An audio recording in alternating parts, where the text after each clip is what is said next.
I want to talk about the Stranger Things series finale because you know it's bad if I sit here and start taking notes. And I took notes throughout the entire 2 hours of the whole thing. And here are my notes. 7 fake out deaths. And for spoilers, even though you should have had all the time in the world to watch it. 7 fake out deaths. Steve, 11, Hopper, Holly, Dustin, Nancy, and 11 again. Because at the end of it, they trick everybody and 11's just sitting in the portal and she's there and she says goodbye and then she dies. And then now I'm supposed to interpret that this chick is still alive somewhere out there, but she's hiding from the government because if they find her, they're gonna eat her blood or do whatever. I didn't really care about 11's sister dying because that was a pointless character. Vecna is weaker than a 12-year-old fat kid. Henry's backstory sucked. Henry, Vecna, whichever one you want to call him, is in the cuck chair. For some reason, they did a We Are Venom spoof. The Mind Flare, really cool reveal. I'm not gonna hate on that. And the music when they killed Vecna was pretty cool. Love the scene of Vecna getting his head chopped off. Max screaming, "This is bullshit," sums up season 5 as a whole. Max also breaking the fourth wall to talk about the Duffer Brothers writing. Also a great note because let's be real, now that it's all over, that series finale was garbage. But the one thing that has drawn your attention is the 2 things on here that I didn't mention. And it's that the gay shippers are down and gay ship non-canon. Because after I made that last video, you had people dedicated to just huffing the weirdest level of copium that their ship of 2 characters would be confirmed, and it was not. I believe within like the first 20 minutes, they shut down anybody's expectation. And the reaction was about what you would expect. That's not fair. We were queer baited. They don't really want to represent gay people, queer people, any of us. This show was meant for the weird kids, and they sat there and ruined it. That is genuinely holding a fucking carrot on a string in front of a bunch of queer kids and wiggling it and going, "Come, come," like they're a fat, slimy, greasy pig, and walking them into a hole filled with fucking spikes.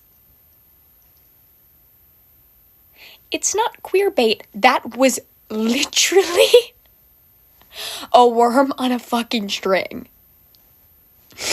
It's a special kind of hurt when queer people themselves also don't like Byler, but if you watch that ending, that is absolute bullshit, no matter if you shipped Byler or not. Time and time again, we have to come to terms with the queer character having an arc of self-acceptance. His love interest didn't even have lines. Are you kidding me? Physically and emotionally abused kid who, when he first went missing, was a suspect of a fucking hate crime, and you want me to be happy with that ending? Absolutely fucking not. And once again, this isn't even like also Byler. Will and Robin got like 5 minutes with their love interest, and you want me to be happy about that? You cannot come up to here and be like, well, you can't be mad about Byler because Roe Vicky, I can't. Where was Vicky in the epilogue? I can't.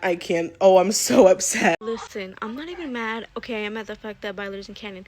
What I'm mad about is how they built it up so that it made us believe that it was canon. Byler could have been smushed into pieces in volume, in season 4. Could have been gotten it over with, telling us that it wasn't going to happen. But Will looking out for hope, still having hope even after that whole mixtape thing. Mike being Will's mixtape. That whole thing was such BS. Such queer baiting. I'm like so done because it was really set up in that way. Malevolent was so platonic to that whole little "I love you" scene, which, mind you, Mike didn't even say "I love you" back, and then he's gonna say it back to his mom.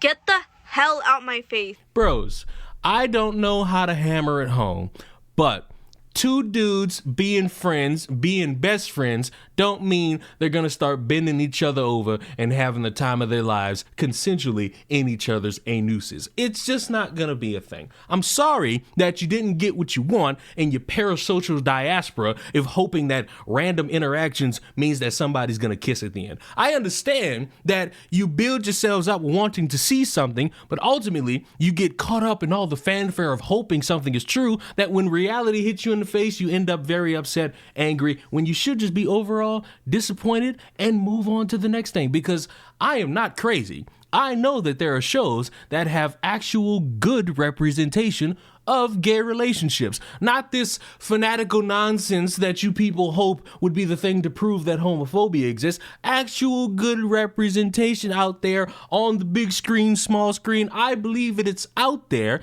and you should consume that if you're that desperate for it. But this weird subsection of people that demand almost anything they watch have what they want, it's just not going to be pleasurable for you, because you might get it in one instance, but then you have to worry about the instance where you don't get it and how very upset you are. And when I see tweets like, "You're just mad Byler didn't happen," they didn't even give Will an actual boyfriend, his love interest doesn't even have lines. Need I stress to you all that this is the series finale? Who wants to hear from a character in the last 10 minutes about anything? It's just not going to be something feasible. What do you want him to say? "I love you"? What do you want him to say? "Oh, let's fuck"? No. This is a character no one knows and arguably you shouldn't really care too much about. Not only was this the most egregious case of queer baiting I've ever witnessed, but they couldn't even give Will a half-assed love story in the end. They didn't bother to give him a story at all. Well, I believe somebody, even though horribly executed, being able to come out in front of his friends and family and be able to be accepted by his friends and family and then go off into a new place and find new interests and also find some love, you know what? That's pretty fucking good. But I live in a world where apparently Stranger Things failed queer people and should have never written the main character as queer just to make him suffer throughout 4 seasons, using his feelings for a straight relationship just for a little bar scene with barely dialogue and no physical touch whatsoever. There's no really pleasing this type of person, because this type of person drastically wants to see something that they're never really gonna get. It's really not gonna be a thing where you get it every single time. And to act as if now it's somehow failing queer people were not failed by this show. Gay people were not failed by this show. We were all failed by this show, because this writing in season 5 had its great highs, but it also had dramatic lows. How the fuck do you have a 2-hour series finale where you wrap up all the physical intrigue in about 40 minutes or 50, and then the rest is just, hey, we graduated. Here's an epilogue. Here's this. Here's that. And to tie it back to the original point, you wanted specifically only one type of gay relationship with these two characters that have been beating it into you from season 1 that they're best friends. They got a little friction here that has their friendship strained because more time spent with Eleven, more time focusing on oneself, more time not paying attention to the crew. And then they wrap it up. Their friendship is stronger now through this entire fucking journey, and now they're best friends to the end. What in the fuck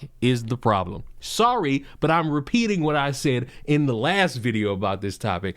Gay people are individuals just like straight people. They have crushes, they have romantic interests, and sometimes they get those crushes to be in relationships with them, and sometimes they don't. Sometimes it's unrequited, sometimes it's just a fucking stalker. And to sit there and act as if you're not getting what you want, now it's a failure to properly represent queer people. You show me 5,000 queer people who are all in happy relationships. It's going to take you a long time, and you're going to have to deal with a lot of stories about personal heartbreak, and it's never going to be something that you achieve. Welcome to the fucking world. So we got the epilogue boyfriend, and you know what? Byler isn't real. Okay, I'll accept that. I did not want to see the bar scene. You guys made that corny as hell. The whole ending corny as hell. 2 hours gone. They didn't bring up the painting, and they freaking played Heroes by David Bowie and Landslide by Fleetwood Mac and freaking Prince. Like, oh my gosh. Like, I don't want a stupid ass epilogue boyfriend. Like, and the books, bro, the D&D books is literally blue and yellow for them. Like, come on now. Come on. Earth, are you going to literally say you don't believe in coincidences and then have a queer character who has a significant other give 3 instances of how a person likes you back, and then all 3 instances happen and he doesn't like him back? I literally, when they were in Dimension X, Will and Mike, every single time they walked, they were bumping shoulders. Are you kidding me? Are you kidding me? Are you kidding me?